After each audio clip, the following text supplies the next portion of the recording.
Baik. Bismillahirrahmanirrahim. Allahumma aftah lana qulubana wa alhimna rushdana wahdina ila siratikal mustaqim. Assalamualaikum warahmatullahi wabarakatuh. Innal hamdalillah nahmaduhu wa nasta'inuhu wa nastaghfiruh wa na'udzu billahi min syururi anfusina wa min sayyiati a'malina. May yahdihillahu fala mudhillalah wa may yudlil fala hadiyalah. Asyhadu an la ilaha illallah wahdahu la syarikalah wa asyhadu anna Muhammadan abduhu wa rasuluh. Allahumma shalli ala sayidina Muhammad wa ala ali sayidina Muhammad. Alhamdulillah, ibu-ibu sekalian yang dirahmati Allah, yang dipilih oleh Allah untuk bisa berada di tempat ini. Apa kabar ibu-ibu? Alhamdulillah, sehat ya. Saya lihat segar-segar hari ini, walaupun hujan tapi Allah mudahkan untuk datang. Masya Allah. Silakan. Baik ibu-ibu, sebelum kita mulai kajiannya, kita ingin coba ulang niatnya. Kita ulang kembali niat dalam hati kita. Boleh ibu-ibu semua yang baru datang, selamat datang. Semuanya boleh tundukkan kepalanya sejenak. Boleh tundukkan kepala kita sejenak. Pegang jantung kita sebelah kiri ibu-ibu. Katakan dalam hati, kita niatkan ya Bu, kita untuk mengulang kembali niat kita hadir di sini. Karena kata Nabi, innamal a'malu binniyat. Semua amal itu dinilai dari niatnya. Maka kita ulang kembali niat kita. Kita katakan, ya Allah, aku hadir di sini bukan karena siapa yang mengundang. Aku hadir di sini ya Allah bukan karena ingin dianggap baik. Aku hadir di sini karena hati ingin tenang bersamamu ya Allah. Bismillah. Baik, insya Allah niatnya sudah lurus ya Bu ya. Karena Allah, karena niat itu nanti berkaitan dengan tema kita hari ini. Baik ibu-ibu sekalian, selamat datang kembali dalam kajian kita. Walaupun mundur ya Bu 1 pekan, karena kemarin tadi sudah dijelaskan oleh MC, saya dan keluarga kemarin itu berangkat umroh dulu. Jadi kajian kita mundurkan di pekan ketiga. Insya Allah bulan depan akan kembali normal. Baik ibu-ibu, kita akan kembali mengkaji tentang bagaimana kita mampu mengelola ruang dalam diri kita. Ya Bu, fokus kajian kita itu adalah kajian yang fokus mampu kita menjadi hamba Allah yang mengelola ruang batin kita, mampu mengelola pikiran kita, menata perasaan kita, mengasah kolbu kita, sehingga kita menjadi hamba Allah yang lebih baik dari hari ke hari, menjadi hamba Allah yang bahagia dunia akhirat. Karena kebahagiaan itu berawal dari dalam Bu. Ya, banyak sekali dalil yang menjelaskan bahwa Allah itu melihat yang di dalam. Sebagaimana kata Nabi dalam hadisnya, innallaha la yanzuru ila suwarikum wa amwalikum walakin yanzuru ila qulubikum wa a'malikum. Allah itu enggak lihat rupamu dan hartamu, enggak. Tapi Allah lihat hatimu dan amal-amalmu. Maka saya ingin fokus kita dalam beberapa kajian ke depan ini tetap fokus ke dalam pengelolaan ruang dalam diri. Ya Bu ya. Dalam sebuah hadis yang lain Nabi katakan dalam diri manusia itu ada segumpal darah, segumpal daging. Apabila daging ini baik maka semuanya akan baik. Dan apabila daging yang segumpal itu buruk maka semuanya akan buruk. Itulah dia yang disebut dengan kolbu. Maka kajian kita ini benar-benar kajian bagaimana kita mampu menata kolbu kita, mengasah pikiran dan perasaan kita. Karena ruang yang di dalam diri kita, selamat datang Ibu silakan, itu 3 ya Bu, pikiran, perasaan, hati kita. Dan itulah yang bisa di bawah kendali kita. Di luar itu tuh nggak bisa kita kendalikan. Oh rezeki, harta, anak, suami itu nggak bisa kita kendalikan Bu. Yang bisa kita kendalikan adalah pikiran, perasaan dan kolbu kita. Maka kita akan fokus ke sini ya Bu ya. Maka bahasan kita kali ini tentang bagaimana mencari ikhlas, perjalanan mencari ikhlas. Ini adalah tema yang sangat penting ibu-ibu. Tema yang very important untuk kita pahami. karena ini bagian terpenting dari ruang dalam diri kita. Ya Bu, para ulama itu membagi amal itu dua Bu, amal batin dan amal fisik, amal zohir. Ya Bu, namun banyak keterangan, banyak riwayat menjelaskan kadang-kadang amalan batin itu bobotnya lebih tinggi daripada amalan fisik. Banyak riwayat yang menjelaskan bagaimana orang sudah beramal dengan amalan yang paling tinggi, tapi kalau ada amalan batinnya yang meleset, maka amalannya akan sia-sia dan boleh jadi itu menjadi penyebab dia masuk neraka. Naudzubillah. Baik ibu-ibu sekalian, sebelum kita mulai perjalanan mencari ikhlas ini, saya pengen pastikan dulu nih, ibu-ibu yang di sini semuanya sudah paham apa itu ikhlas. Ibu-ibu, kadang-kadang kebanyakan orang Indonesia, ya kita orang Indonesia suka sering ketuker antara ikhlas dan ridho. Maksudnya sih pengen ngomong ikhlas tapi yang disebut ridho, atau pengen ngomong ridho tapi yang disebut ikhlas. Ini sesuatu yang berbeda ya ibu-ibu, tidak sama.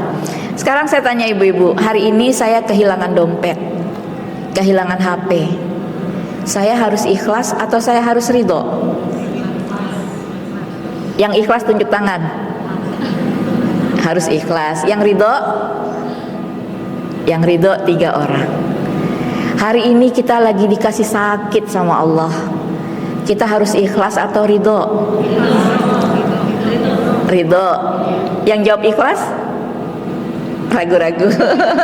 Oke, sekarang kita dudukin ya Bu ya, biar nggak ikhlas, ridho. Jawabnya nggak tegas gitu Bu, karena takut salah atau ada ujung-ujungnya nggak ada yang berani jawab. Jadi gini ibu-ibu, ridho dengan ikhlas itu sesuatu yang berbeda, walaupun kedua hal ini ada kaitannya. Sesuatu yang kita datang dari Allah, yang harus kita terima, ketetapan Allah, itu namanya ridho. Ridho itu bahasa Inggrisnya acceptance, artinya menerima. Kita terima ketetapan Allah hari ini. Hari ini kita kehilangan HP, ini ketetapan Allah, ya Allah aku ridho. Hari ini Allah kasih kita sakit, nggak bisa keluar rumah, aku ridho ya Allah. Hari ini suami kita udah dimasakin enak-enak, dia nggak makan, ridho. Terima sikap suami, sikap anak, apapun yang Allah datangkan pada hidup kita hari ini, kita terima dengan ridho. Itu namanya ridho, menerima. Adapun ikhlas, ikhlas itu adalah tentang apa yang kita tuju. Ikhlas itu kaitannya dengan niat. Ikhlas itu kaitannya dengan apa yang kita cari. Paham Ibu? Jadi kalau kita kehilangan dompet, itu bukan lagi jawabnya ikhlas, saya ikhlas, dompet saya hilang. Tidak Bu, itu saya ridho ya Allah. Tapi ikhlas ini terkait dengan niat, dengan apa yang kita tuju. Bisa dipahami ibu-ibu? Bisa ditangkap ya. Nah, niat ini adalah amalan batin, amalan yang ada di dalam hati kita. Bu, niat itu kan nggak bisa kita lihat ya Bu. Itu niat itu adalah amalan batin, amalan hati. Nah, maka para ulama tadi jelaskan Bu, ada 2 amal, amal fisik dan amal batin, amal zohir dan amal batin, amal hati, amalan hati dan amalan fisik kita. Namun banyak hal Bu, banyak sekali keterangan yang menceritakan bahwa amalan hati terkadang Allah bobot lebih tinggi daripada amalan fisik. Berapa banyak orang yang sudah melakukan amal-amal soleh, yang amalan itu sudah amalan tertinggi, amalan yang paling top, tapi ketika ada yang meleset di ruang batinnya, maka amalannya akan tertolak. Ya Bu ya. Riwayat yang mana? Ini ada satu hadis yang populer Bu. Hadis yang menceritakan bagaimana ada 3 kelompok manusia. Ya, jadi saya selalu Bu, sebelum mulai kajian kita awali dengan pertanyaan, dengan why. Mengapa mencari ikhlas ini menjadi penting? Karena kita tidak ingin menjadi kelompok yang diceritakan dalam hadis Nabi ini. Kelompok-kelompok yang sudah melakukan amal zohir yang tingkat tinggi, tapi ketika ada yang meleset di ruang batinnya, maka Allah tolak semua amalnya dan bahkan itu menjadi penyebab dia menjadi masuk neraka. Ya Bu, naudzubillah. Semoga Allah mudahkan kita ya Bu. Karena amalan ikhlas ini Bu, bukan amalan simsalabim, bukan amalan yang sekali jadi, tapi amalan yang butuh terus kita latih seumur hidup kita. Ya Bu, kadang kita di awalnya bisa ikhlas, di tengahnya bisa ikhlas, di akhirnya kita tergoda Bu. Sering nggak Bu? Awalnya kita ikhlas nih nyekolahin anak orang, di tengah-tengah kita juga tetap ikhlas begitu dia lagi sekolah. Tapi begitu anak ini jadi orang, kemudian dia nggak ingat dengan kebaikan kita, bahkan dia melengos ketika ketemu kita, itu kita jadi tidak ikhlas. Wah, sombong banget itu anak, dia nggak tahu dulu yang nyekolahin itu aku. Bayangkan Bu, amalan yang awalnya kita ikhlas, di tengah ikhlas, tapi di akhir kita terkecoh oleh ego kita. Nah maka ini terus kita latih Bu. Amalan ikhlas ini amalan yang perlu kita latih seumur hidup kita. Gitu ya Bu ya. Nah begitu pentingnya amalan batin ini, yaitu amalan ikhlas tadi, maka saya ingin sampaikan satu hadis Bu. Hadis ini yang menceritakan bagaimana 3 kelompok manusia. Ya mungkin teman-teman yang udah pernah dengar kajian saya, insya Allah ini jadi murajaah kembali ya. Ada 3 kelompok manusia, yang mana 3 kelompok ini akan Allah tanya pertama kali di yaumil hisab nanti, dan kelompok ini juga yang Allah akan ceburkan ke neraka. Naudzubillah. Siapa mereka? Apakah Korun? Apakah Fir'aun? Apakah Abu Lahab? Ternyata tidak ibu-ibu. 3 kelompok ini adalah mereka orang-orang yang berjuang di jalan Allah, fisabilillah, memperjuangkan agama Allah, dan dia terbunuh di medan perang ketika membela agama Allah. Yang kedua adalah kelompok orang yang ahli sedekah. Dia sedekah di mana-mana, tapi akhirnya dia dimasukkan oleh Allah ke neraka. Dan kelompok ketiga adalah orang ahlul Quran, yang rajin membaca Quran, mendakwahkan Al-Quran, menghafal Al-Quran, tapi kemudian dia pertama kali yang dimasukkan oleh Allah ke neraka. Ada apa ini? Apa yang terjadi? Bukankah orang-orang 3 kelompok orang ini sudah melakukan amal-amal terbaik, amal-amalan tingkat tinggi? Ternyata ibu-ibu, ada yang meleset di ruang batin mereka. Ya Bu, perhatikan baik-baik. Dalam hadis ini diceritakan ketiga kelompok manusia ini pertama kali dihisap oleh Allah. Mereka dihadapkan kepada Allah dan mereka ditanya oleh Allah, wahai fulan, waktu di dunia engkau begitu gigih memperjuangkan agama Allah, waktu di dunia engkau begitu semangat membela agama Allah, engkau hadir di setiap peperangan membela agama Allah, sebenarnya apa yang engkau cari, kata Allah. Lalu orang ini Bu, yang tadi mati syahid, kita pikir dia mati syahid, orang ini jawab, aku mencari ridhomu ya Allah. Masya Allah, Allah yang maha tahu isi hati kita Bu, yang tahu mana yang modus, mana yang tulus. Allah tahu apa yang terbetik di hati kita. Allah katakan, kadzabta, kamu dusta. Waktu di dunia kamu berperang membela agama Allah, ingin menegakkan syariat Allah, kamu berjuang hadir di segala medan perang. Sebenarnya kamu ingin dianggap sebagai pahlawan kan? Kamu ingin namamu disebut-sebut sebagai pemberani, kamu ingin ditulis namamu sebagai seorang pahlawan, dan itu sudah kamu dapatkan di dunia. Namamu sudah dielu-elukan, kamu sudah dianggap sebagai syahid, orang yang mati di jalan Allah. Dan sekarang tidak ada lagi bagianmu di akhirat. Malaikat ceburkan dia ke neraka. Na'udzubillah. Lalu orang yang kedua adalah orang ahli sedekah, kelompok orang-orang yang ahli sedekah.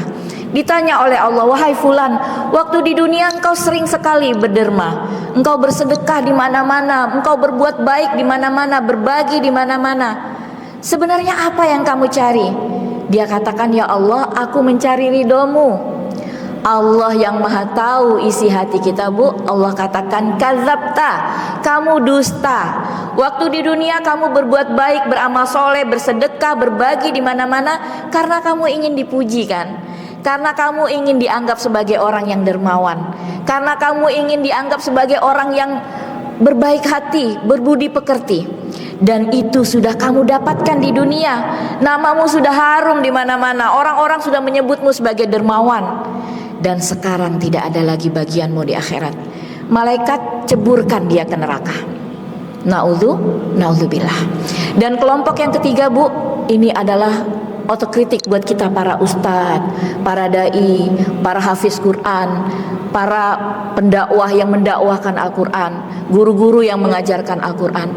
Waktu di dunia engkau sering sekali mendakwahkan Al-Quran, engkau melantunkan Al-Quran dengan baik, dengan bagus, makhrajmu bagus. Sebenarnya apa yang kamu cari wahai fulan? Aku mencari ridhomu ya Allah, kata orang ini. Kata Allah yang maha mengetahui isi hati kita, kadzabta, kamu dusta, bukan aku yang kamu cari. Yang kamu cari adalah pujian manusia. Kamu ingin dianggap sebagai orang yang berilmu, kamu yang dianggap sebagai orang yang bacaan Qur'annya baik, hafalan Qur'annya baik. Dan itu sudah kamu dapatkan di dunia. Followersmu sudah berjuta-juta, orang-orang mengagumimu sebagai orang pintar, cerdik, pandai. Dan itu sudah kamu dapatkan di dunia. Sekarang tidak ada lagi bagianmu di akhirat. Malaikat ceburkan dia ke neraka. Na'udzubillah, ya Allah. Kita lihat Bu, betapa orang-orang yang amal zahirnya sepertinya sudah tingkat tinggi ya Bu. Nggak ada yang lebih tinggi dari mati syahid Bu. Itu udah amalan top. Orang ahli sedekah banyak dalam Al-Quran, ada ayat dalam Al-Quran menjelaskan ketika orang mati dalam kuburnya dia doa, ya Allah, aku ingin hidup kembali, aku ingin sedekah. Sedekah itu amalan paling top. Tapi ini justru ketika ada ruang batin yang meleset, membuat orang itu masuk ke neraka. Begitu juga dengan para penghafal Quran, para ustadz, ustazah yang mengajarkan ilmu. Tapi kalau yang dituju bukan Allah, maka itu pun berpotensi membuat orang itu masuk ke nerakanya Allah. Maka ibu-ibu sekalian, melihat ini semua, penting gak ikhlas itu Bu? Penting banget Bu. Amalan sebesar apapun jika tidak diiringi dengan ikhlas akan sia-sia. Amalan kecil jika itu diniatkan karena Allah, maka itu akan membantu. Lalu pengertian ikhlas yang sebenarnya itu apa? Nanti kita lihat ya Bu perjalanannya. Sekarang kita pahami dulu pengertiannya dan unsur-unsur pembentuk ikhlas. Ikhlas itu kata Allah dalam Al-Quran, dalam surat Al-An'am tuh ayat 66 tuh dijelaskan Bu, bahwa ikhlas itu seperti kata Allah, wa innalakum fil an'ami la'ibrah. Sesungguhnya dalam hewan ternak itu ada pelajaran. Pelajaran apa? Nuskikum mimma fi butunihi mim baini farsin wa damin. Di dalam hewan ternak itu kami beri minuman antara kotoran dan darah. Apa itu dia? Labanan khalisan. Ada susu yang khalisan. Khalisan itu satu akar kata dengan ikhlas. Minuman yang murni, yang bersih, tidak bercampur dengan setetes pun darah, tidak bercampur dengan setitik pun kotoran. Ibu-ibu yang pernah ikut korban Bu, pernah lihat sapi dibelah? Itu di dalam perut sapi itu ada 3 saluran Bu. Saluran darah, saluran susu, saluran kotoran. Itu berdampingan Bu. Hanya berbatas tipis dengan batasan yang tipis. Tapi ternyata itu tidak menetes ke jalur susu tadi. Makanya kata Allah di sini keluar labanan khalisan, susu yang murni yang enggak bercampur dengan setetes darah pun maupun dengan kotoran. Dari hewan ternak itu kita belajar bahwa kemurnian, keikhlasan itu adalah murni, bersih, tuntas, enggak ada yang diharap selain daripada Allah. Jadi dari ayat tadi apa kesimpulan dari ikhlas itu ibu-ibu? Ikhlas itu adalah murni, bersih, bening, tuntas, hanya mengharap ridho Allah, tidak ada pamrih kepada dunia, tidak ada harapan pada pujian manusia. Itulah dia ikhlas. Jadi bapak ibu, ada bapak soalnya, kenapa saya sebut bapak ibu? Jadi ibu-ibu sekalian, kita hari ini akan pelajari bagaimana perjalanan kita untuk mendapatkan ikhlas. Ibu-ibu di sini mau nggak Bu punya sifat ikhlas Bu? Mau, karena kita nggak mau amal kita nanti akan sia-sia. Ya Bu ya, nanti kita akan pelajari bagaimana perjalanan untuk mencari ikhlas. Jadi ibu-ibu sekalian, kalau kita sudah kita cek hati kita. Nanti kita ada ininya Bu, ada indikasinya. Silakan masing-masing ngecek hatinya, apakah aku sudah ikhlas atau belum. Ya, baik. Jadi kita sudah paham ya Bu, apa itu tadi ikhlas? Ikhlas itu murni, bersih, tuntas, bening, hanya menuju Allah. Gak lagi berharap kepada pujian manusia, gak lagi berharap kepada penilaian selain Allah. Itulah ikhlas. Lalu apa efeknya Bu kalau kita sudah ikhlas? Kata ulama itu ada 3 efeknya Bu kalau kita ikhlas. Kalau kita menjadi hamba-hamba Allah yang ikhlas, kita akan berefek pada diri kita menjadi pribadi yang pertama, menjadi pribadi yang steady. Apa itu steady? Steady itu tangguh. Kita itu menjadi pribadi yang enggak dipuji terbang, dicaci tumbang, enggak gitu Bu. Orang-orang yang ikhlas dia itu tidak gampang tumbang ketika dihina. Orang-orang yang ikhlas itu orang-orang yang enggak gampang terbang ketika dipuji. Biasa aja, dia akan jadi pribadi yang mantap. Dipuji, dicaci, dia terus berjalan. Ya Bu, ini ujian buat kita. Ya, kemudian orang-orang yang ikhlas itu dia akan apa tadi yang pertama? Steady. Steady itu artinya apa? Mantap. Langkahnya itu nggak pernah terhenti. Kalau aku sudah memulai karena Allah, maka tidak ada satupun selain Allah yang menghentikan langkahku. Sepakat Bu? Kalau kita udah memulai sesuatu karena Allah, maka nggak aku izinkan selain Allah menghentikan langkahku. Ya, maka orang-orang yang ikhlas karena tujuannya hanya Allah nggak akan mudah dihentikan, nggak akan mudah ditumbangkan, unstoppable, unbreakable, nggak gampang patah. Ya Bu, ketika namanya nggak disebut, dia nggak gampang galau gitu Bu, santai. Ya, kemudian orang-orang yang ikhlas efek yang keduanya apa? Dia akan jadi pribadi yang passionate. Passionate itu apa ya? Pribadi yang produktif. Dia akan terus beramal, dipuji, tidak dipuji, direndahkan, dianggap, tidak dianggap, dia terus aja beramal. Dia terus posting-posting kebaikan, ada yang like, nggak ada yang like, biasa aja. Karena yang kutuju adalah Allah, bukan kesukaan manusia. Ya Bu, maka orang-orang yang ikhlas dia akan tetap istiqomah. Aku setiap subuh sedekah misalnya. Oh disebut nggak disebut, dianggap nggak dianggap, terus produktif, terus melangkah. Ya Bu. Lalu efek yang ketiga dari orang-orang yang ikhlas apa Bu? Dia akan peaceful. Apa peaceful Bu? Orang-orang sering gini, peace. Apa itu peace? Peaceful itu hatinya damai, tenang. Bu, orang-orang yang karena Allah hatinya akan cenderung lebih tenang. Ketika dia dianggap, nggak dianggap, dihargai, nggak dihargai, hatinya tenang. Kalau orang-orang yang nggak ikhlas Bu, terima kasih kepada Ibu Betri, terima kasih kepada Ibu Dina, terima kasih Bu Rahmi yang banyak membantu, nggak disebut namanya, galau. Kok nama aku nggak disebut? Nggak bisa ini, aku yang paling banyak nih nyumbang. Nah, orang-orang yang ikhlas karena Allah dia akan damai. Nama aku disebut nggak disebut nggak masalah, karena ada Allah yang maha melihat.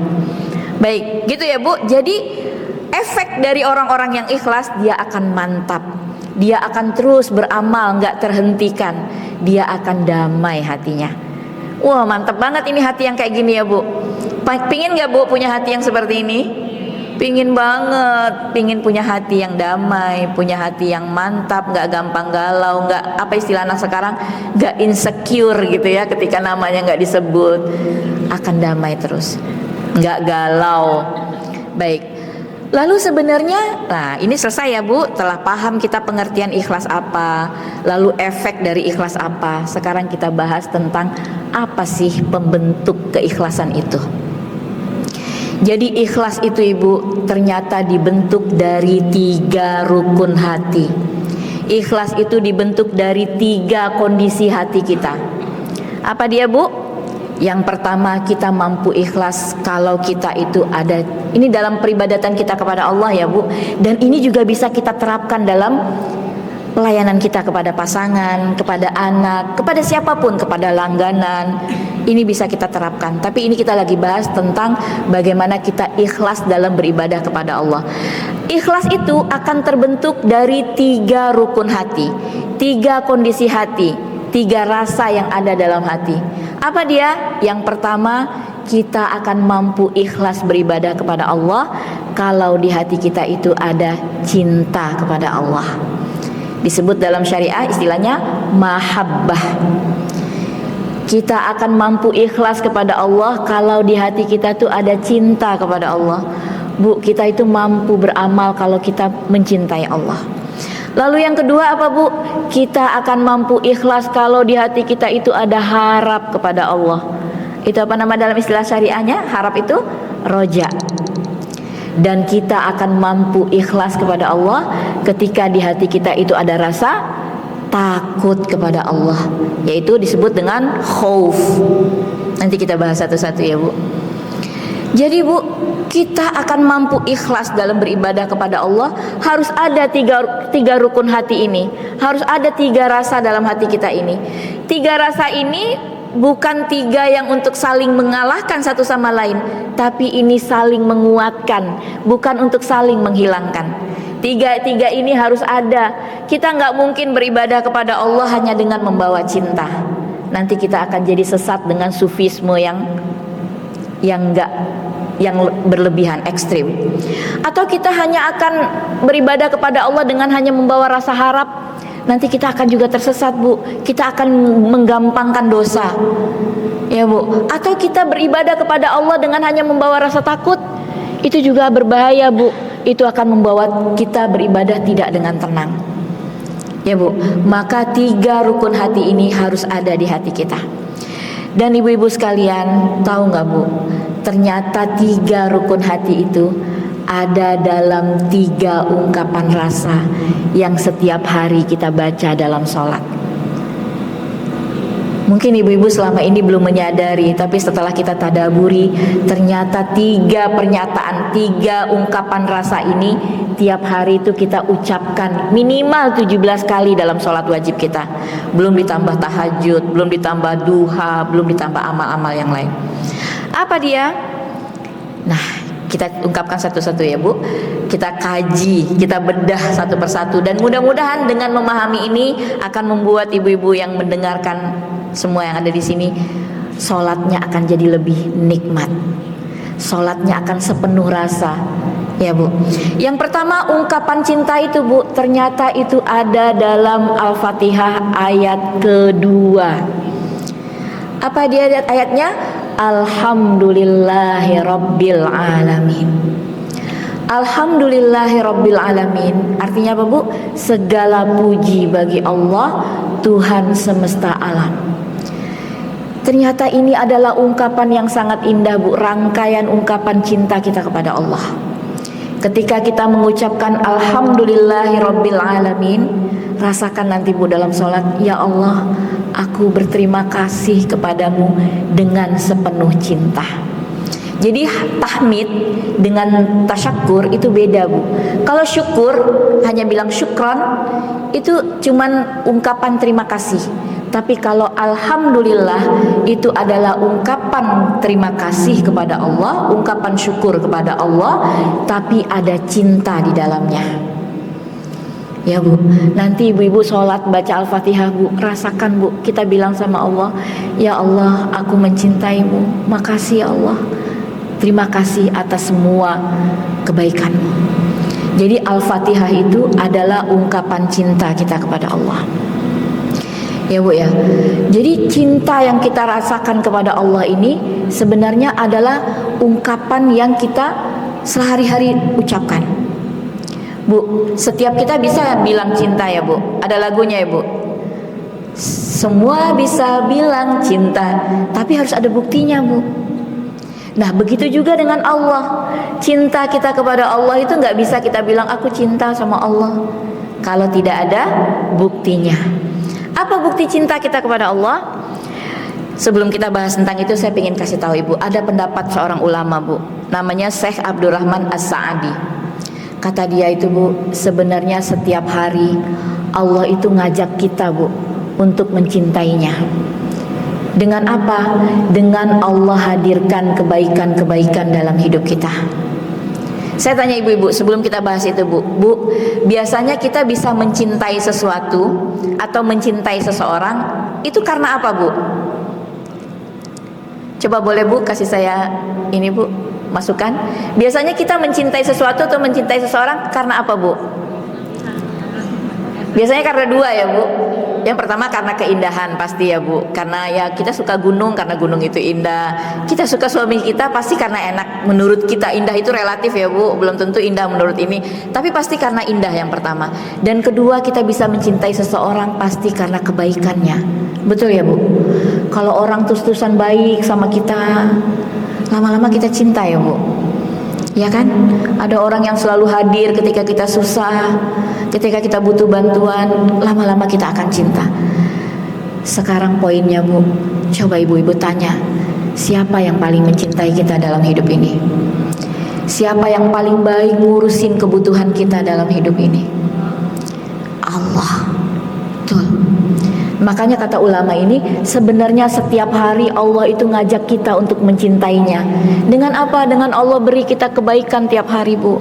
Ya Allah, berapa banyak kebaikan Allah yang gak bisa kita hitung Bu. Dari mulai bangun tidur, buka mata, tangan yang bisa kita tekuk, mata yang bisa kita kedip, udara yang bisa kita hirup. Itu kalau bukan karena kebaikan Allah, itu bisa gak jadi loh Bu. Saya pernah dapetin orang Bu, dia harus ke rumah sakit, bayar 7 juta hanya untuk bisa, mohon maaf, buang angin. Dia dirawat Bu, tetangga saya waktu saya tinggal di Cipinang, dirawat di rumah sakit karena apa? Karena udah 4 hari nggak buang angin. Akhirnya dirawat ke dokter dan bisa, mohon maaf saya harus sebutin, kentut. Dan dia keluar rumah sakit bayar 7 juta. Hari ini Bu, mohon maaf, kita udah buang angin ya Bu pagi-pagi ya Bu. Bukan hanya angin, semua keluar tuh yang kotor-kotor. Masya Allah, itu karena kebaikan Allah. Belum lagi tangan Bu yang kita bisa gerakan. Kebayang Bu kalau tangan kita begini terus Bu, nggak bisa kita tekuk. Tapi berapa banyak hari ini kita yang menyadari kebaikan Allah ya Bu. Maka yuk Bu, istighfar Bu. Istighfar hari ini. Astagfirullahaladzim. Berapa banyak kebaikan Allah yang kita lupakan. Nah, jadi setiap hari itu Allah kasih kita kebaikan. Allah ngajakin kita untuk mencintai Allah dengan kebaikan-kebaikan, dengan syariat-syariat yang Allah berikan, dengan syariat taubat. Ketika kita berdosa, Allah beri kesempatan kita untuk bertaubat. Itu semua adalah ajakan Allah untuk kita mencintai Allah. Ya Bu, mudah-mudahan ya Bu ya, Allah hadirkan kita hati yang bisa merasakan cintanya Allah dan bisa merasakan cinta kepada Allah. Aminkan dong Bu. Amin. Yang aminnya paling gede kayaknya segera datang nih. Ya Bu, jadi rasa cinta kepada Allah ini juga kita mohonkan kepada Allah. Ya. Lalu tanda cinta kita kepada Allah nih silakan ibu-ibu cek. Ya, apakah aku benar mencintai Allah atau hanya pura-pura cinta? Dalam kitab Imam Ghazali, dalam kitabnya Ihya Ulumuddin, dalam kitab Kimyatus Sa'adah, ya, dalam Kimyatus Sa'adah, beliau menulis ada 7 tanda cinta kita kepada Allah. Siap-siap Bu, cek ibu-ibu dapat nggak tanda cinta ini? Ibu Nurweti serius banget nyatetnya. Silakan kita cek ya Bu ya. Tanda cinta kita kepada Allah yang pertama adalah 1, tidak takut mati.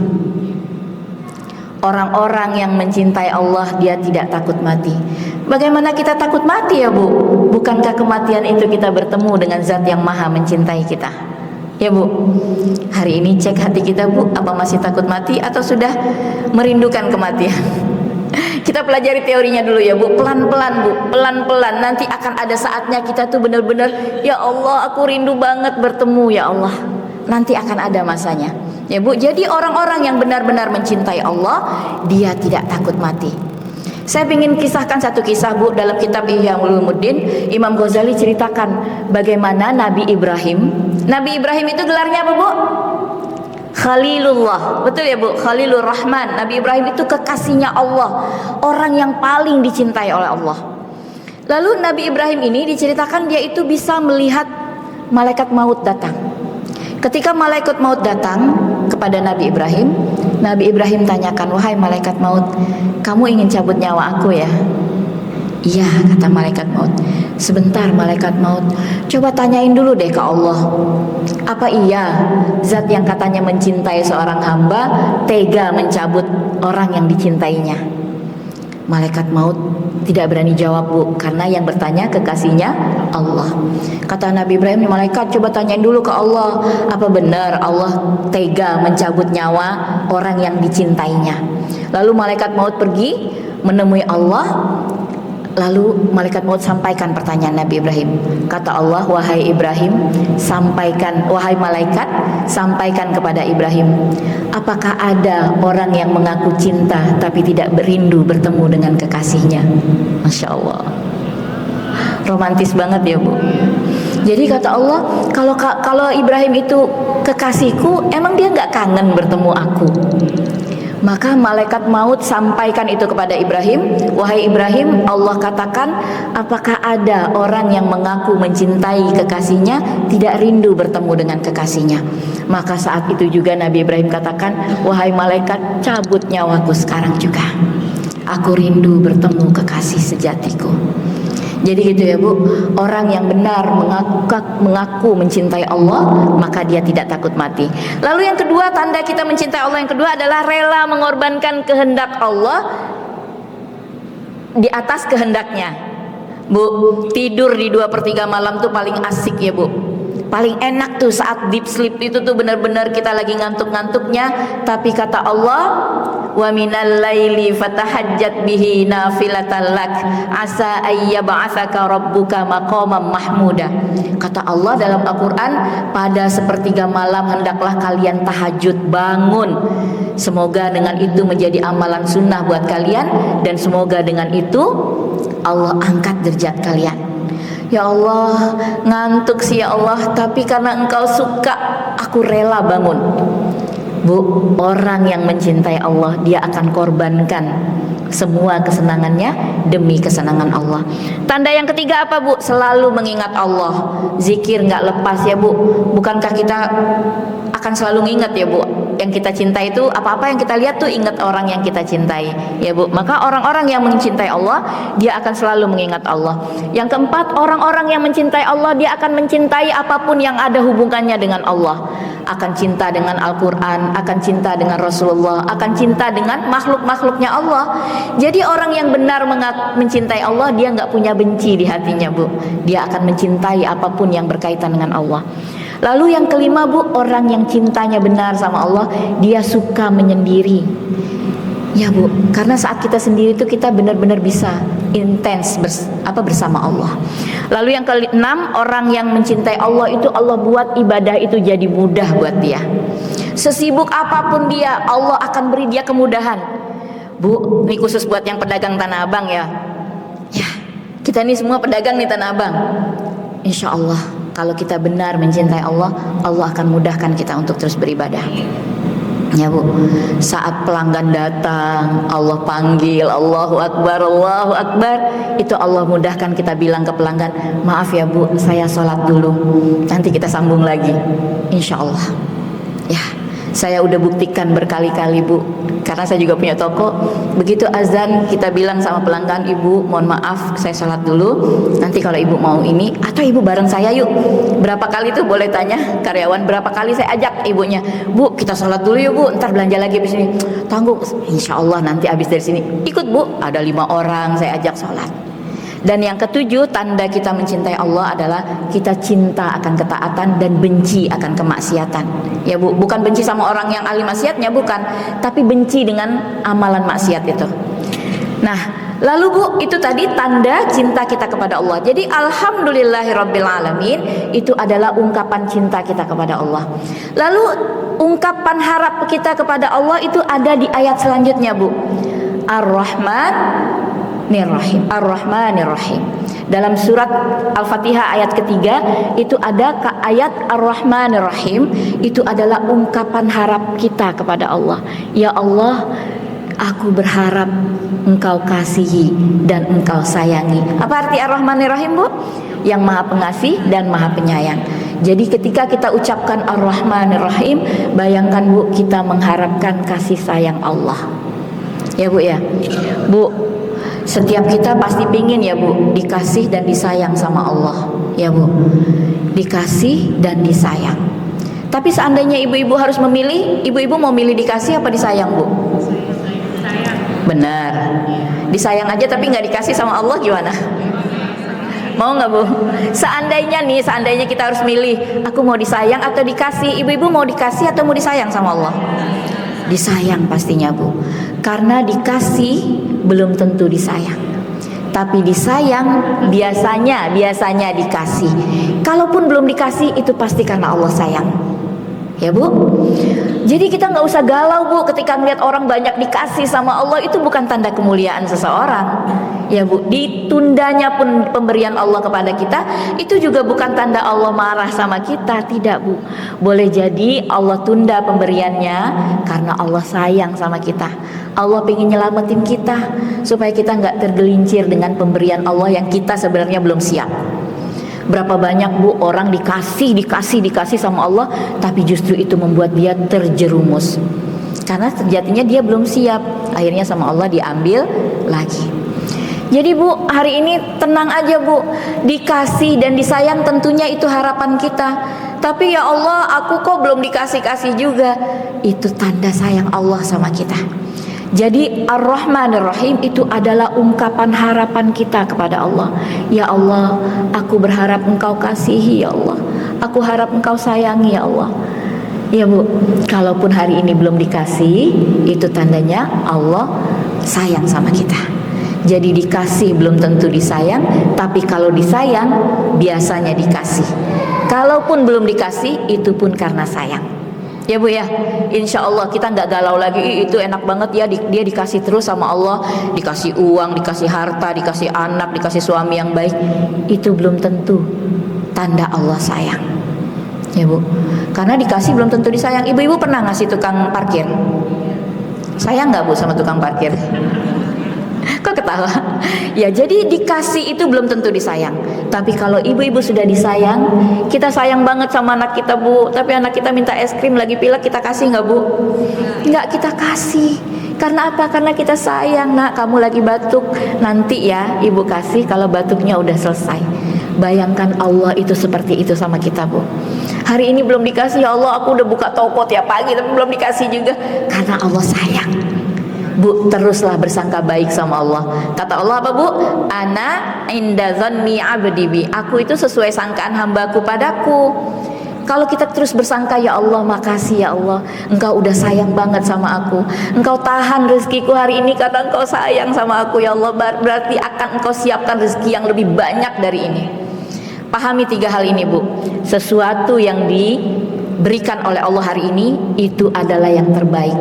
Sesuatu yang ditunda sama Allah, itu tandanya Allah sedang menyempurnakan kebaikannya Bu. Ibu-ibu minta apa hari ini Bu? Yang belum dikabulkan, itu tandanya Allah lagi nyiapin yang terbaik Bu. Dan sesuatu yang diambil dari kita, tandanya Allah akan ganti dengan yang lebih baik.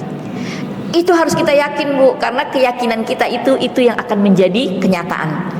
Ana inda dhanni abdi bi. Itu kata Allah dalam hadis qudsi. Aku sesuai dengan sangkaan yang ada di hatimu padaku. Maka teruslah bersangka baik sama Allah ya Bu ya. Jadi Bu, di Ar-Rahman Ar-Rahim kata ulama itu kan sifat Allah ya Bu. Tapi Ar-Rahman ini itu satu aja. Jadi Allah itu memiliki 100 kebaikan, 100 rahmatnya. Satunya itu udah Allah turunkan ke dunia ini. Jadi yang sekarang kita nikmati itu Bu, kebaikan-kebaikan Allah yang kita nikmati, bahkan hewan pun bisa menyayangi anaknya, itu baru 1 dari rahmat Allah yang Allah turunkan ke dunia. 99-nya itu masih Allah tahan. Itulah yang ada dalam sifat rahimnya Allah. Jadi yakin Bu, bahwa kita dengan mengucapkan Ar-Rahman Ar-Rahim, kita sedang berharap sama Allah. Ya Allah, apa yang kita harapkan Bu? Kita berharap disayang sama Allah. Bukan hanya dikasih Bu, ya, kita berharap disayang sama Allah. Apapun yang terjadi hari ini ya Allah, dikasih duit, nggak punya duit, dikasih sehat, nggak sehat, didekati, dijauhi, dipercaya, dihianati, asalkan itu semua membuat Engkau tambah sayang sama hamba, hamba akan baik-baik saja ya Allah. Makasih ya Allah. Ya Bu, datangkan terus harapan di hati kita kepada Allah. Karena ini pembentuk dari keikhlasan. Jadi ibu-ibu harus terus punya harapan sama Allah, berharap disayang. Lalu yang ketiga apa Bu?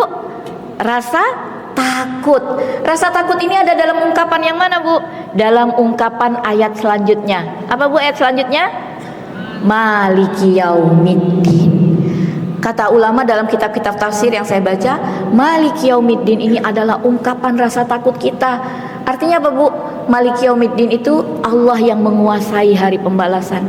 Ya Allah, aku takut ya Allah, kalau di yaumil hisab nanti amalku buruk ya Allah. Ya Allah, aku takut ya Allah, kalau di yaumil hisab nanti Engkau jebloskan ke dalam neraka-Mu ya Allah. Jadi rasa takut itu Bu membuat kita semangat berbuat baik dan membuat kita takut berdosa. Nah, dari tiga rasa ini Bu, dari tiga rasa tadi, rasa cinta, rasa harap, dan rasa takut, inilah pembentuk keikhlasan. Maka dari tiga ungkapan ini muncullah ungkapan ikrar keikhlasan tadi. Apa ikrar keikhlasan? Di ayat selanjutnya. Iyyaka na'budu wa iyyaka nasta'in. Ya Allah, cuman Engkau yang aku sembah ya Allah, dan cuman Engkau tempat hamba meminta tolong. Mulai sekarang Bu, ketika sholat baca Al-Fatihah, rasakan itu Bu. Ya Allah, ketika alhamdulillahirrabbilalamin, tapi jangan ngomong ya Bu, nanti batal sholatnya kalau ngomong bahasa Indonesia. Dalam hati itu rasakan alhamdulillahirrabbilalamin. Rasakan itu ungkapan cinta kita. Ar-Rahmanir-Rahim, rasakan itu harapan kita pada Allah.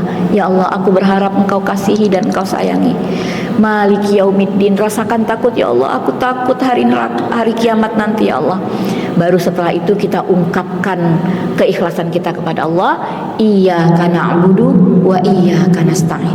Kepada Engkau ya Allah aku menyembah, dan hanya kepada Engkau aku minta pertolongan. Masya Allah. Gitu ya Bu. Nah, inilah ikrar dari keikhlasan. Dari situ setelah kita tahu nih pembentuk keikhlasan, sekarang poinnya adalah ini dia, perjalanan kita mencari ikhlas. Sesuai judul kajian kita ya Bu. Apa nih? Gimana nih perjalanan kita menuju ikhlas? Kita udah tahu arti ikhlas itu apa. Udah gak keliru ya Bu bedain ikhlas dengan ridho? Kita udah tahu pembentuk ikhlas. Ibu tidak akan mencapai derajat ikhlas kalau tiga unsur ini Bu kita gak dapatkan. Kita tidak akan sampai ke derajat ikhlas kalau tiga rasa ini gak ada dalam ubudiyah kita kepada Allah.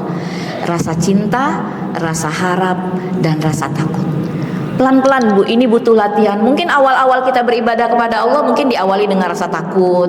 Ada Bu di sini yang mulai beribadah karena rasa takut? Ada. Kita pun pasti begitu. Awalnya sholat takut nanti masuk neraka. Puasa takut nanti amalnya nggak banyak. Itu mungkin di awal. Tapi naik level kemudian dengan rasa harap, ya Allah, mudah-mudahan dengan duha ini akan menambah amal solehku ya Allah. Tapi nggak nyampe di situ Bu, naik lagi. Kita lakukan semuanya karena cinta. Aku pengen, karena aku cinta aja sama Allah. Aku pengen dicintai Allah. Nah, dari tiga unsur itu maka terbentuklah keikhlasan. Kita pingin sih punya rasa ikhlas di hati kita, tapi gimana dong perjalanan mencari ikhlasnya? Ini poinnya. Siap Bu? Siap ya Bu ya? Ini kajian kita emang agak berat nih Bu, karena ini kajian hati dan itu butuh dilatih terus menerus. Bagaimana untuk ikhlas itu ada, hadir di hati, di relung hati kita? Ada tiga kaidah yang harus kita taati Bu. Tadi pembentuknya ada tiga, sekarang untuk mendapatkan ikhlas itu juga ada tiga. Yang pertama, kita akan mampu ikhlas kalau kita sudah bisa melepaskan rasa memiliki. Karena apa Bu? Karena kalau kita masih merasa memiliki, kita tidak akan pernah ikhlas. Maka awal mula supaya keikhlasan itu datang di hati kita, mulai latihan melepaskan rasa memiliki. Karena apa Bu? Karena awal dari penderitaan kita itulah berawal dari rasa memiliki. Ketika kita mulai merasa memiliki, maka awal dari penderitaan kita mulai. Coba deh kita tes Bu. Ibu-ibu suatu hari mendengar cerita tetangga ibu-ibu di sini pernah nggak kehilangan barang berharga, Bu? Sering ya, Bu. Apa contohnya, Bu? HP, cincin, motor. Ada yang kemarin tetangga saya kehilangan motor. Ibu-ibu, saya tanya sekarang, ketika ibu-ibu mendengar ada tetangga kehilangan motor, bagaimana perasaan ibu-ibu? Gimana perasaannya? Sedih? Sedih? Atau prihatin aja? Ih, kasihan ya. Prihatin ya, Bu. Kasihan ya, tetangga kita kehilangan HP. Tapi suatu hari anak ibu nelfon, Bu, HP aku hilang atau HP ibu hilang. Gimana rasa hatinya, Bu? Sedih gitu ya, kesel, sempit hati kita. Kenapa, Bu, berbeda rasanya? Padahal sama-sama kehilangan HP. Karena yang pertama, kita nggak ngerasa memiliki, itu bukan punya kita. Tapi kenapa yang kedua itu kita sakit? Karena itu milik kita. Maka ketika kita mulai merasa memiliki, disitulah awal mula penderitaan hidup kita. Yang punya suami, kalau mulai merasa memiliki itu suami, itu akan sakit, Bu. Tapi kalau suami orang yang pergi, sakit nggak, Bu? Jadi ada istilah ya, ada istilah ibu-ibu. Saya tuh nggak menolak poligami. Saya sih izin suami nikah lagi. Yang penting bukan suami saya, katanya. Nah, jadi, Bu, awal mula penderitaan kita itu adalah berawal dari rasa memiliki. Maka kalau ibu-ibu mau hadir ikhlas dalam dirinya, mulailah melepaskan rasa memiliki.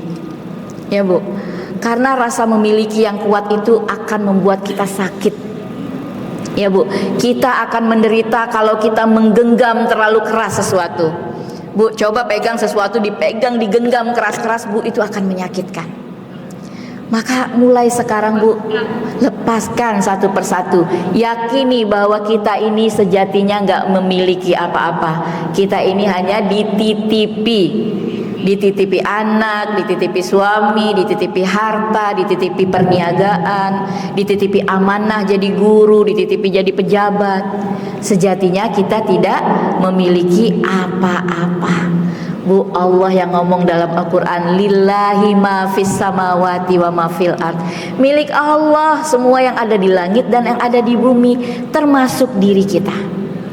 Bu, kalau kita melekat itu terlalu keras, Bu, kita itu akan sakit. Ibu-ibu, saya kasih analogi ya, Bu. Tangan saya yang kiri saya tempel lakban, tangan yang kanan saya tempel tisu basah. Ketika itu diambil, mana yang lebih sakit, Bu? Yang di lakban atau yang di tisu basah? Lakban. Kenapa? Karena lakban ini menempel, melekat. Maka ibu-ibu mulai sekarang, yuk lepaskan rasa memiliki. Gimana latihannya? Nah, ini latihannya, Bu. Ibu-ibu mau melepaskan rasa memiliki? Benar, yakin? Mau, Bu? Yang mau tunjuk tangan, Bu. Mau melepaskan rasa memiliki? Kenapa nih yang tunjuk tangan cuma 2 orang? Ya, Bu, kalau kita mau mencapai derajat ikhlas, latihan pertamanya adalah melepaskan rasa memiliki. Gimana caranya? Gimana caranya, Ustazah? Caranya, Bu, saya menyebutnya dalam kajian kami dalam PPA Institute itu disebut dengan sedekah batas atas. Sedekah yang membuat hati kita tuh bergetar, Bu. Ibu mulai hari ini latihan, Bu. Kalau ibu punya uang ratusan juta, terus ibu ya sedekahnya 100.000, itu nggak bikin hati ibu bergetar, nggak, biasa aja. Masih banyak, ada ratusan juta di dalam. Tapi sesekali, Bu, punya uang cuma 100.000, tapi kita coba sedekahkan 75.000. Bu, ini Allah yang ngomong, lan tanalul birra hatta tunfiqu mimma tuhibbun. Kalian gak akan mencapai derajat birra tadi, derajat kebajikan yang tertinggi, sebelum kalian mampu menginfakkan dari yang kalian cintai. Bu, kita itu cinta ya dengan harta kita ya, Bu, dengan uang yang banyak.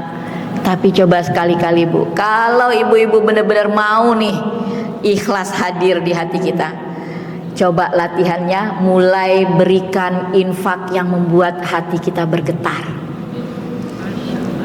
Ya, latihan, Bu. Ada di tabungan 275 ribu nih Bu, saldo di tabungan 275 ribu. Hari ini aku infakin 200 ribu, sisanya 75 ribu. Tadi paketnya habis, mau ngisi paket nggak bisa karena tapi yakin Bu, kita itu rezeki itu nggak perlu kejar banyak ya Bu ya. Kita tuh sekarang salah mindset. Kita pengen punya rezeki yang banyak, yang perlu itu cukup, bukan banyak.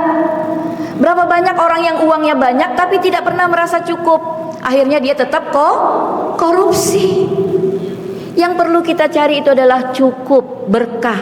Mau beli rumah uangnya cukup, mau umroh sekeluarga uangnya cukup, mau ganti mobil, mau sedekah, mau bangun masjid uangnya cukup. Jadi yang perlu kita cari apa Bu? Cukup, nggak usah banyak. Nah ini adalah latihan pertama Bu, latihan perjalanan kita untuk mendapatkan ikhlas. Coba deh Bu, umur kita sekarang udah berapa? Ada yang udah 40, ada yang sudah 50, ada yang udah 60. Pernah nggak Bu dalam satu kali kita bersedekah, berinfak yang membuat hati kita itu bergetar? Ya Allah, aku cuman punya uang segini, tapi demi Engkau ya Allah, aku berikan ini semua. Bu, saya bukan ingin bermaksud ria, tidak Bu, bukan bermaksud apa-apa. Sungguh saya lagi ngajar. Saya pernah Bu di satu titik, mungkin yang pernah tahu saya siapa gitu dulu ya, saya pedagang kaki lima, diusir sana sini. Tapi ada satu momen, ya Allah, aku cuman punya ini, tapi mudah-mudahan ini membantu. Saya serahin Bu.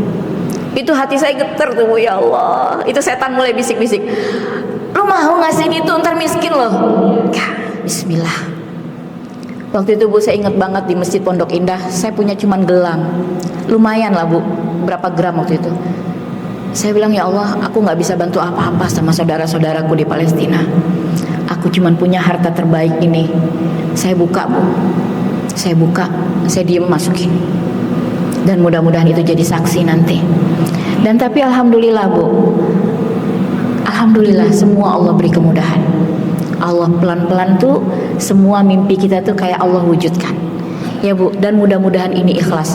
Jadi ikhlas itu bukan persoalan yang terlihat, tapi ikhlas itu ada di dalam. Kita nggak boleh menjudge orang lain, dia nggak ikhlas, dia ria, itu enggak Bu. Ya Bu, tapi yang mampu kita ukur adalah hati kita sendiri. Silakan kita cek hati kita. Maka latihan pertama untuk perjalanan mendapatkan ikhlas adalah melatih melepaskan rasa memiliki. Dengan cara apa? Dengan cara memberikan infak terbaik kita, dengan cara memberikan infak yang menggetarkan hati kita. Bu, kalau punya ratusan juta, 100.000 mah kecil, nggak bergetar Bu hatinya. Ayo latihan. Memang setan itu kata Allah, kata Nabi tuh, dia tuh membisik-bisikan di telinga kita. Bisikan dengan apa? Dengan kefakiran. Nanti kamu miskin loh, nanti kamu kurang loh. Enggak Bu, kita ini sudah berkecukupan dari Allah, insya Allah. Karena Bu, sejatinya setiap infak yang kita berikan kepada Allah itu adalah tabungan kita sama Allah. Ya Bu, yang namanya kita nabung kan pasti nanti ada bagi hasil dari Allah. Ya Bu, ada kebaikan-kebaikan yang akan Allah berikan kepada kita. Dan janji Nabi, janji Allah dalam Al-Quran, 1 itu dibalas 10, dari 10 dibalas lagi 100. Jadi ibu-ibu kalau sedekah 10.000 itu tuh sebenarnya dibalas sama Allah 100.000, karena 10 kali lipat. Dari 10 itu nanti ada 700 lagi, dan ada kelipatan yang tidak terhingga. Jadi tetap Bu, jangan pernah hitung-hitungan sama Allah. Lalu yang kedua apa Bu? Itu yang pertama tadi, melepaskan rasa memiliki. Dengan cara apa latihannya? Latihannya adalah dengan cara memberikan infak yang membuat hati kita tergetar. Ya Allah, aku berikan ini ya Allah. Takut sih sebenarnya ya Allah, tapi aku yakin Engkau maha kaya ya Allah. Aku gak khawatir, Engkau maha kaya ya Allah. Gitu, latihannya itu Bu. Kata Allah dalam Al-Quran tadi apa? Lan tanalul birra. Pakainya lan, kata Allah, nggak akan pernah, never, kamu nggak akan pernah mencapai derajat kebaikan tertinggi kalau kamu belum mampu menginfakkan apa yang kamu cintai. Ya Bu ya, itu latihan pertama. Ini berat nih Bu kajian kita, tapi insya Allah kita bisa latih pelan-pelan ya Bu, nggak apa-apa. Mungkin pelan-pelan dengan ya aku mampu segini, tapi latih lagi. Suatu saat aku pingin, masa umurku udah 50 tahun aku belum pernah nih berinfak yang bikin hatiku getar, gitu ya Bu. Lalu latihan yang kedua apa Bu? Memurnikan tujuan. Bu, kita akan mampu ikhlas kalau tujuan kita itu adalah Allah. Clarity of purpose. Kita punya tujuan yang jelas. Tujuanku adalah Allah. Manisnya iman akan terasa bila telah putus harapan kita kepada selain Allah. Bu, Ali bin Abi Thalib pernah bilang gini Bu, aku pernah merasakan semua kepahitan kehidupan, tapi tidak ada yang lebih pahit daripada berharap kepada selain Allah, berharap kepada manusia. Itu adalah patah hati ujungnya Bu. Ya Bu, jadi orang-orang yang mampu mendapatkan keikhlasan, orang-orang yang mampu memurnikan tujuan. Tujuan kita itu fokus sama Allah Bu. Jadi saya menyebutnya di sini dengan JFOA, just focus on Allah. Kita nggak lagi menuntut pihak lain untuk memuji kebaikan kita. Kita nggak lagi menuntut pihak lain untuk menjadi saksi atas kebaikan kita, karena tujuan kita adalah Allah.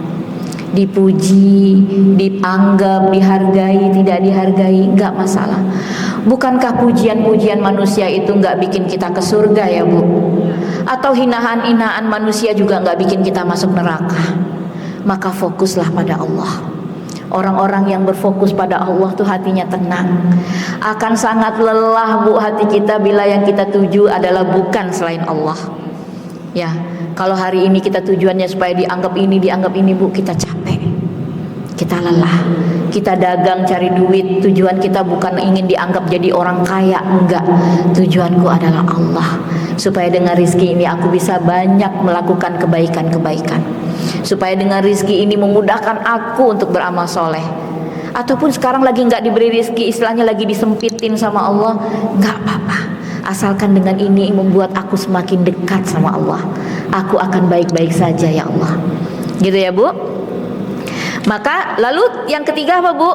Yang ketiga itu Bu, kita berlatih untuk rela, berlatih untuk ridho. Jadi yang kedua tadi apa Bu? Yang kedua adalah memurnikan tujuan. Tujuan kita adalah Allah. Ibu-ibu, mungkin saya udah berapa kali bacaan satu hadis ya Bu. Hadis Nabi, kata Nabi apa? Man kanatid dunya hammah farraqallahu alaihi amrah wa ja'ala faqrahu baina ainaihi wa lam ya'tihi minad dunya illa ma kutibalah. Orang-orang yang tujuan hidupnya itu dunia, orang-orang yang tujuan hidupnya itu adalah selain Allah, maka akan Allah porak-porandakan urusannya Bu. Bu, hidup kita tuh dibikin ribet sama Allah. Ini nggak bisa, itu nggak bisa. Hari-hari itu panik, repot, ibadah jadi sulit. Karena yang kita tuju bukan Allah. Kemudian kata Allah apa? Wa ja'ala faqrahu baina ainaihi. Allah jadikan tuh di depan kelopak matanya tuh kekurangan terus. Ya Allah, udah dikasih duit ratusan juta, puluhan juta, masih kurang. Akhirnya korupsi. Ya Allah, udah dikasih ini sama Allah, masih kurang aja. Itulah orang-orang yang tujuan hidupnya dunia. Kemudian apa? Allah tuh hanya memberi dia rezeki sesuai dengan yang udah dia usahakan. Ya wajar kamu dapat duit segitu, orang kamu kerjanya pontang-panting. Lihat Bu, tapi mangkanatil akhiraniyatah, barang siapa yang akhirat jadi tujuannya, jama'allahu lahu amrah. Allah kumpulkan Bu, Allah mudahkan urusannya. Allah simpelin urusannya.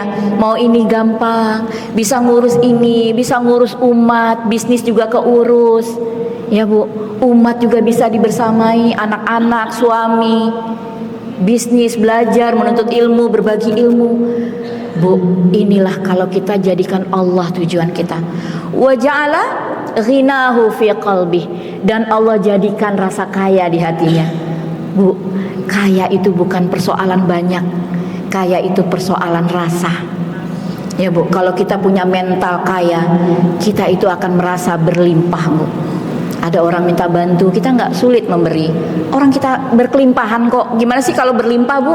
Ibaratnya bak. Kalau berlimpah kan kita harus bagi terus, Bu. Namanya berlimpah. Kalau nggak, ini berlimpah terus. Nah, maka orang-orang yang tujuannya adalah akhirat, dia akan Allah beri rasa itu, Bu. Wa ja'ala ghinahu fi qalbi. Dan orang-orang yang akhirat jadi tujuannya, wa atathud dunya wa hiya raghimah. Dan orang yang akhirat menjadi tujuannya, dunia itu datang kepada dia dalam keadaan hina. Dunia itu nggak membuat dia tuh euforia gitu. Dunia tuh kecil di mata dia. Biasa aja. Biasa aja.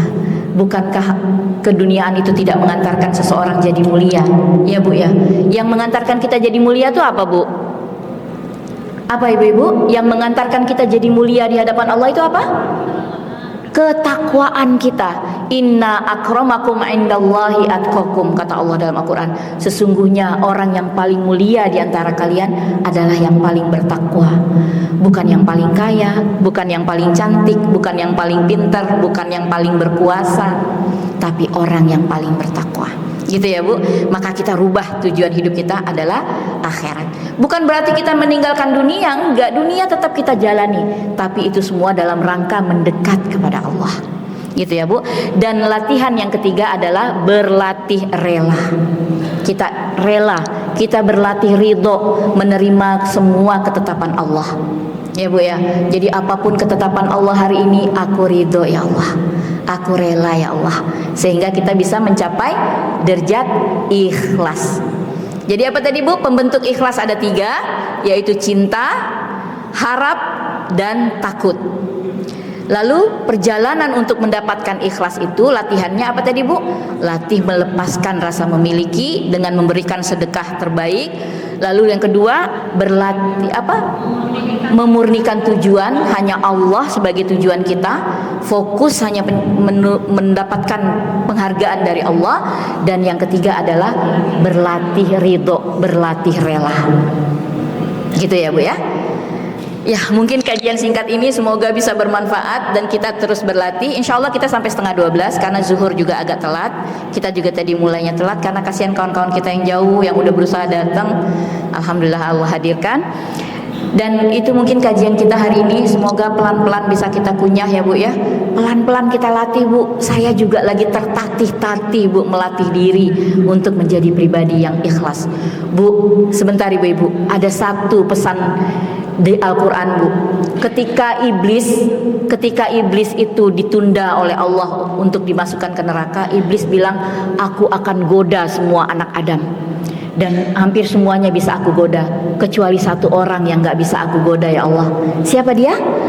Mukhlisin, orang-orang yang ikhlas. Maka Bu, kalau mau jadi pribadi yang gak gampang digoda oleh setan, jadilah orang-orang yang ikhlas. Dengan 3 rasa tadi, rasa cinta, rasa harap, rasa takut. Dengan latihan tadi, latih apa? Melepaskan rasa memiliki, melatih memurnikan tujuan kita kepada Allah, dan melatih rela dalam menerima semua keadaan. Mungkin itu saja yang bisa saya sampaikan. Selanjutnya saya kembalikan kepada moderator. Boleh kita buka sesi tanya jawab. Silakan moderator.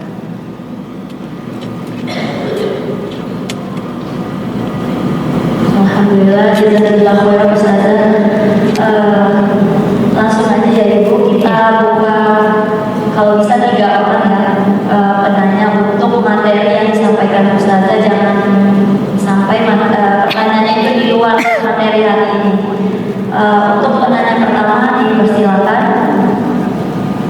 mengajukan tangan.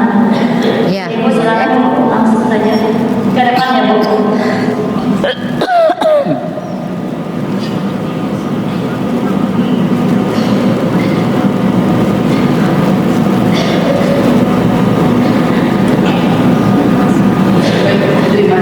Assalamualaikum warahmatullahi wabarakatuh. Waalaikumsalam warahmatullahi wabarakatuh.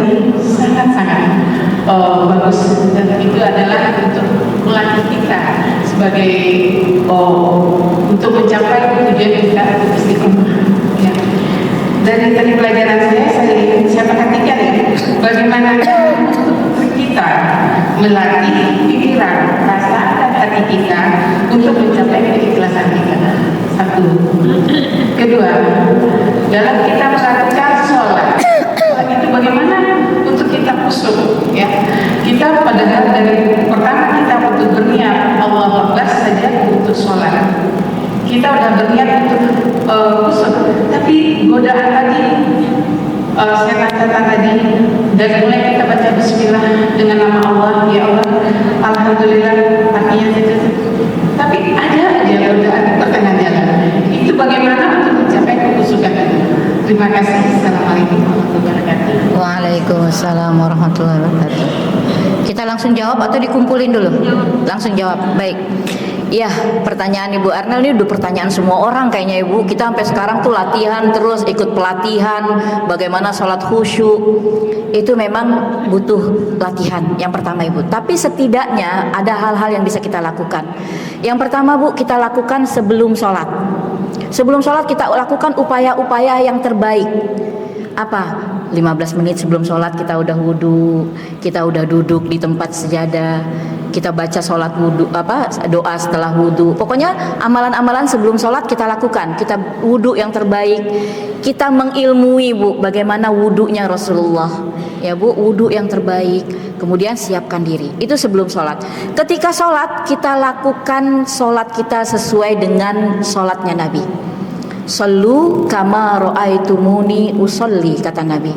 Sholatlah kalian sebagaimana kalian melihat aku sholat. Tapi kan kita nggak ngelihat Nabi sholat. Bu, beli bukunya. Judul bukunya Sifat Sholat Nabi. Di situ dijelaskan bagaimana takbiratul ihramnya Nabi. Bu, insya Allah dengan ilmu itu kita akan mampu lebih fokus dalam sholat, ya Bu, lebih fokus dalam sholat. Kemudian yang kedua, kita, yaitu kan pertama perbaiki gerakannya, kemudian perbaiki bacaannya. Bacaan sholatnya kita pahami Bu, apa sih artinya Allahu Akbar? Allah Maha Besar Bu. Ketika kita Allahu Akbar, kita paham artinya, semua jadi kecil.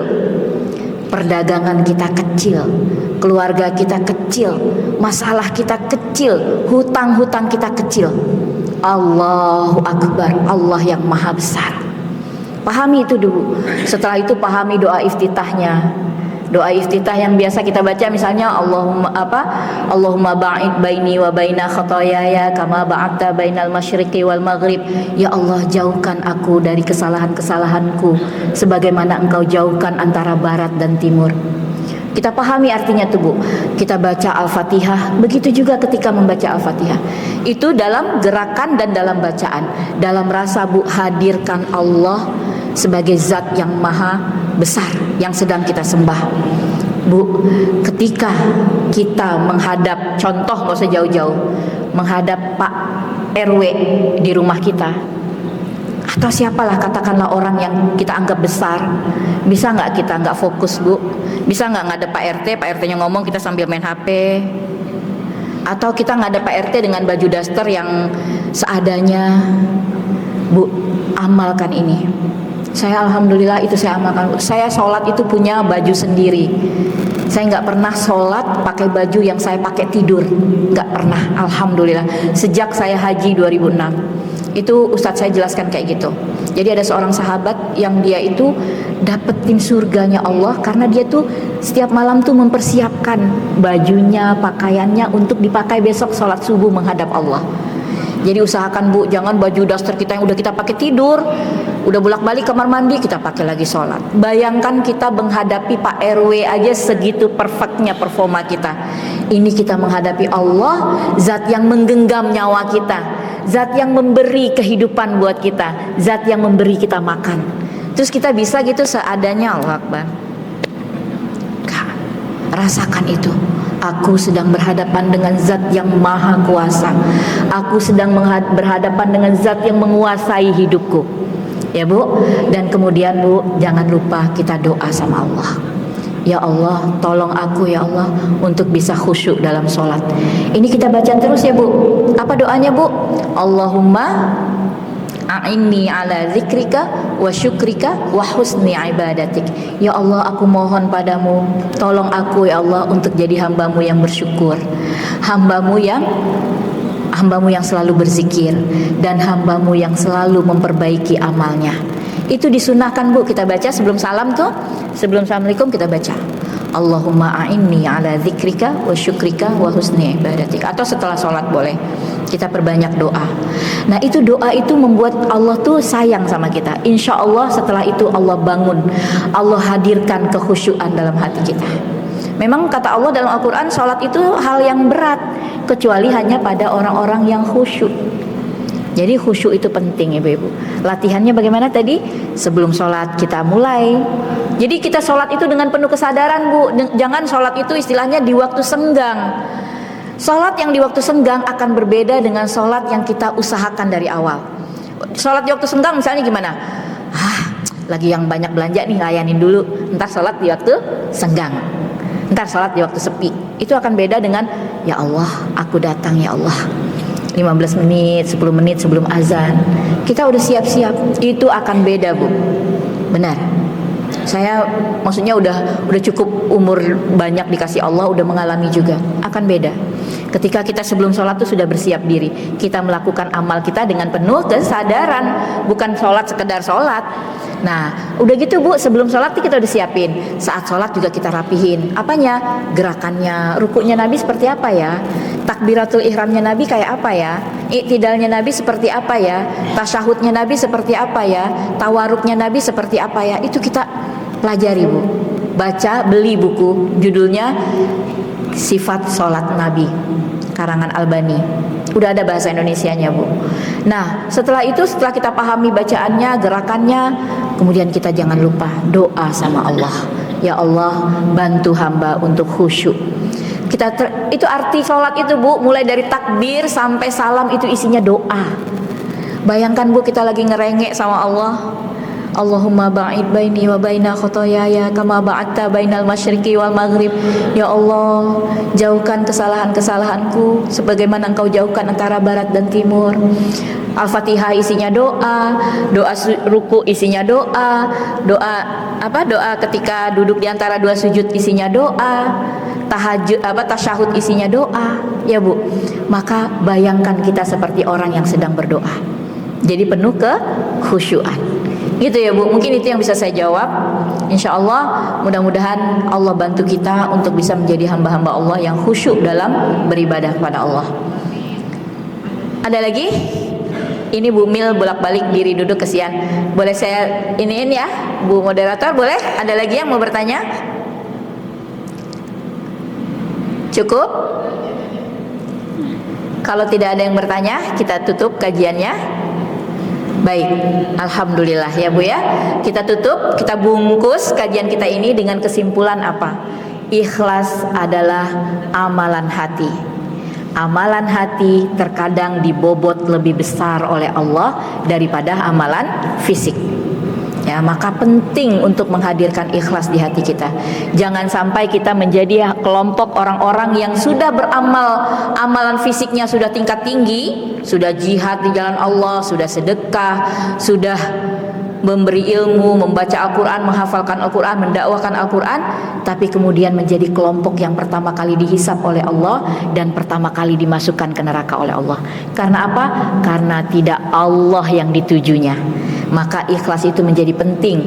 Jangan sampai kita menjadi hamba Allah yang Allah lemparkan ke neraka karena amal kita tidak dengan ikhlas. Ikhlas itu terbentuk dari 3 rasa. Rasa cinta, rasa harap, dan rasa takut. 3 cinta ini ada dalam ungkapan kita setiap hari dalam Al-Fatihah. Rasa cinta ada di dalam Alhamdulillahirabbil alamin, rasa harap ada di Ar-Rahmanir Rahim, rasa takut ada di Malik Yaumiddin. Maka ikrar ikhlas itu ada di Iyyaka na'budu wa iyyaka nasta'in. Hanya Engkau ya Allah yang hamba tuju untuk disembah. Lalu bagaimana pembentuk ikhlas itu? Ikhlas itu dibentuk dari 3 kaidah tadi, 3 latihan. Pertama, melepaskan rasa memiliki. Latihannya dengan memberikan infak yang membuat kita tergetar. Lalu yang kedua apa? Memurnikan tujuan, bahwa tujuanku hanya Allah. Yang ketiga adalah melatih hati kita untuk ridho atau rela menerima ketetapan Allah. Bungkus Bu? Bungkus. Alhamdulillah. Insya Allah kita siap amalkan ya. Siap amalkan dan kita dakwahkan lagi. Mungkin itu saja yang bisa saya sampaikan ibu-ibu. Semoga kajian kita Allah berkahi. Allah jadikan kita hamba Allah yang dari hari ke hari lebih baik dan lebih baik lagi. Insya Allah. Dari saya mohon maaf apabila ada sikap maupun ucapan yang tidak berkenan. Sejatinya ini saya sedang melempar bola ke dinding. Sekencang apa bola itu saya lempar, sekencang itu impactnya yang ingin saya rasakan. Mohon maaf dari ibu-ibu semua. Insya Allah bulan depan kita kajian lagi, kita ketemu lagi sebelum memasuki Ramadan, dan semoga Allah mudahkan. Billahi taufiq wal hidayah. Kita tutup dengan doa kifaratul majlis. Subhanakallahumma wa bihamdika asyhadu an la ilaha illa anta astaghfiruka wa atubu ilaih. Assalamualaikum warahmatullahi wabarakatuh. Saya kembalikan kepada Ibu moderator.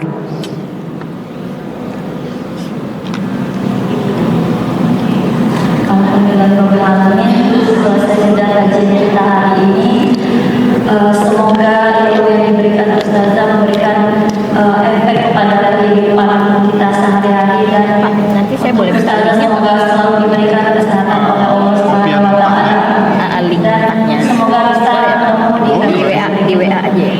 untuk para jamaah jadi harus pakai menyantap makanan yang sudah disediakan, dan untuk setelah makan merapikan piring-piringnya. Kalau udah di kompres ya, saya sebagai moderator boleh yang udah dikompres aja jika kalau ada gitu. kesalahan Tunggu dan saya edit ucapan dulu yang gitu. berbeda. Baik, Maaf ya, Bu Haji ya. Ya, makasih ya, Pak. Terima kasih.